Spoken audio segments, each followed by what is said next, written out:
प्यारे दोस्तों, यह डिक्टेशन 400 शब्द की 80 शब्द प्रति मिनट की गति से 5 मिनट में बोली जा रही है। रेडी स्टार्ट करते ही डिक्टेशन शुरू हो जाएगी। Ready start. महोदय, हजारों वर्षों से चले आए इस समाज में विभिन्न संस्कृतियों का मेल है। संस्कृति को एकता के धागे में पिरोए रखने का काम हिंदी भाषा करती है।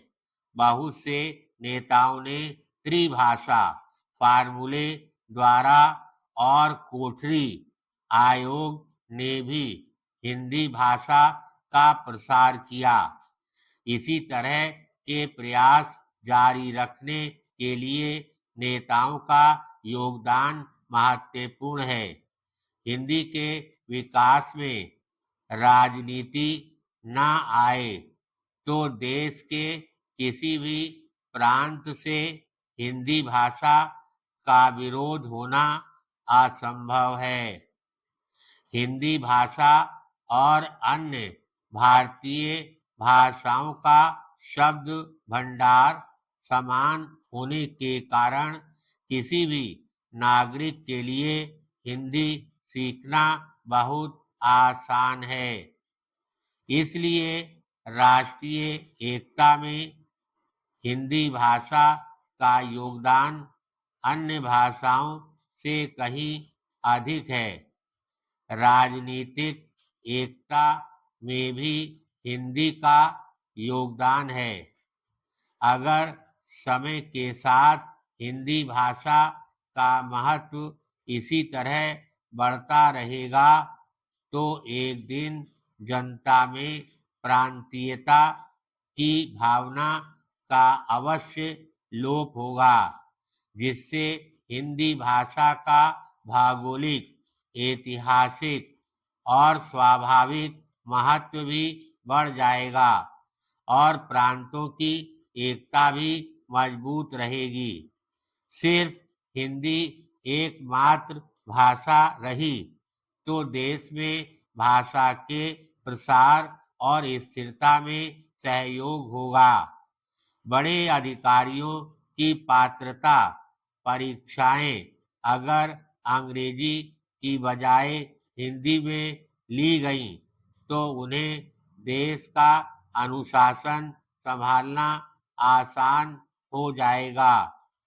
परीक्षाएं अगर हिंदी माध्यम से ली गई तो उनमें स्वतंत्र चिंतन करने की क्षमता आ जाएगी।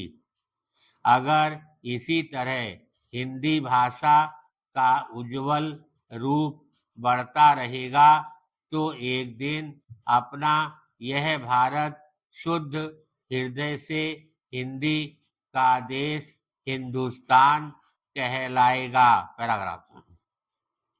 भारत देश का यह सौभाग्य रहा है कि विदेशी शासन के अंधकार युग में उस मोहनदास करमचंद गांधी जैसे तपस्वी नेता कर्णधार के रूप में प्राप्त हुए।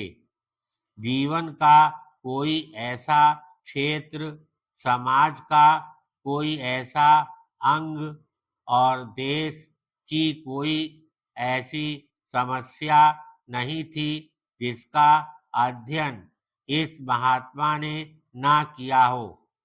भारत की राष्ट्रभाषा के संबंध में राष्ट्रीय स्वाभिमान के साथ वह एक रूप हो गए थे।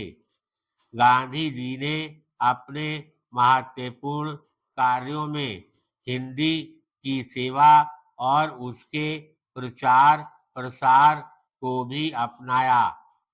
इसके चलते रहते कुछ ऐसी अविस्मरणीय बातें बन गईं जिनमें से कुछ को प्रसंग के रूप में प्रस्तुत कर रहा हूँ। अफ्रीका से जब 1914 में गांधी जी स्वदेश लौटे तो बंबई आने पर एक पारसी पत्रकार ने गांधी जी से अंग्रेजी भाषा में अनेक प्रश्न किए। धन्यवाद।